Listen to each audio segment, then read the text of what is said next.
Click on the link that's right below this video, and that will take you over to practicetheguitar.com, and there you can practice this shuffle blues exercise at 15 different tempos with full notation, backing tracks, and a lesson video, all designed to help you to improve your playing. Go check it out. I really wanted to do a lesson that covers the Stevie Ray Vaughan Pride and Joy style shuffle. And what we have here is two separate rhythms happening at the same time, similar to what you'd see with a piano player playing a bass line with the left hand and chords with the right hand.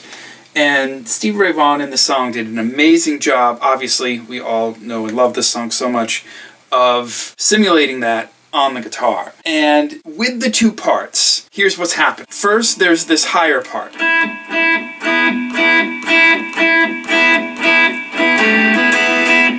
That's all happening kind of on the upstroke or on the offbeats. So that's 1 and 2 and 3 and 4 and 1 and 2 and 3 and 4 and 1 and 2 and 3 and 4. And then there's this lower bass line part, which is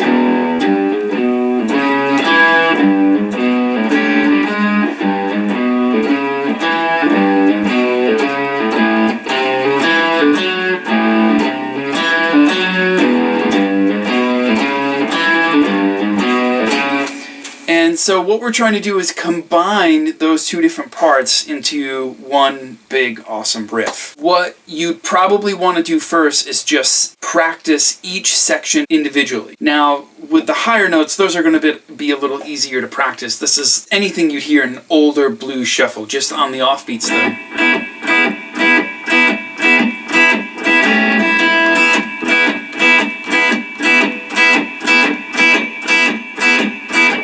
In that situation, it's easy just to stop the notes either with your right or your left hand, or even both. But that would be the higher part, all on the offbeat. 1 and 2 and 3 and 4 and 1 and 2 and 3, except for this part. 2 and 3 and 4 and 1 and 2 and 3 and 4. The bass line part, a little more tricky.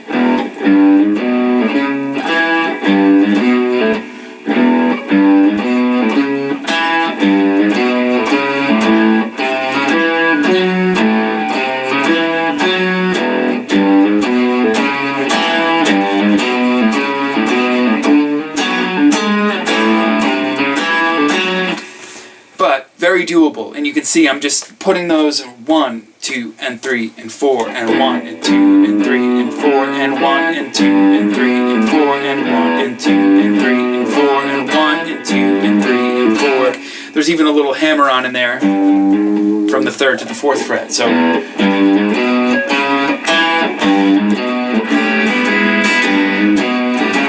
But now, to combine the two, that's where it gets really tricky, because you're going to want to stop or mute certain notes, and you want other notes to ring. So what it looks like when you're playing the whole thing, this is just the first measure,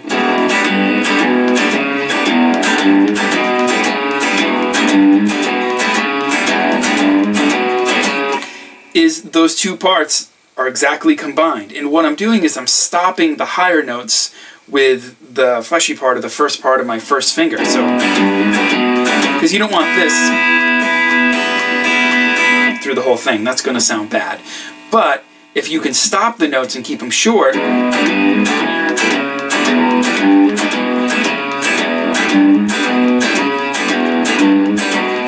now it really swings and it really gives you that shuffle feel.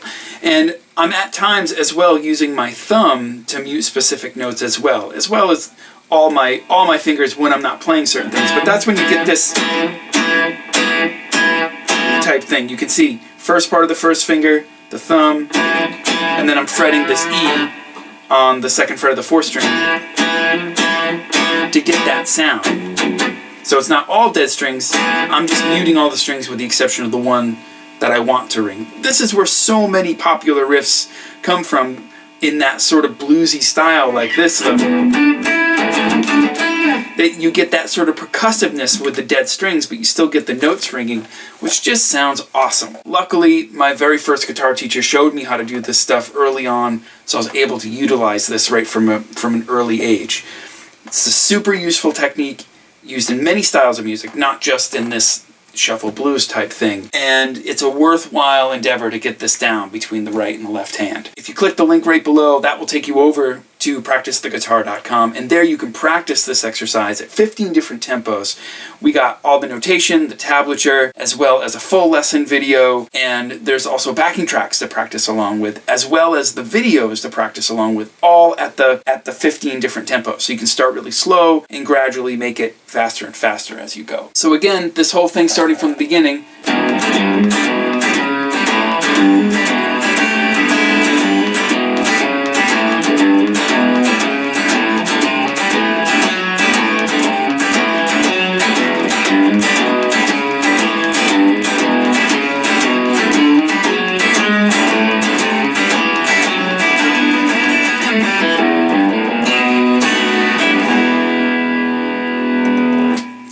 So, hope you enjoyed this. Head over to the site, check that out. Maybe that's something you'd want to practice along with and give a try. Hope to see you next time.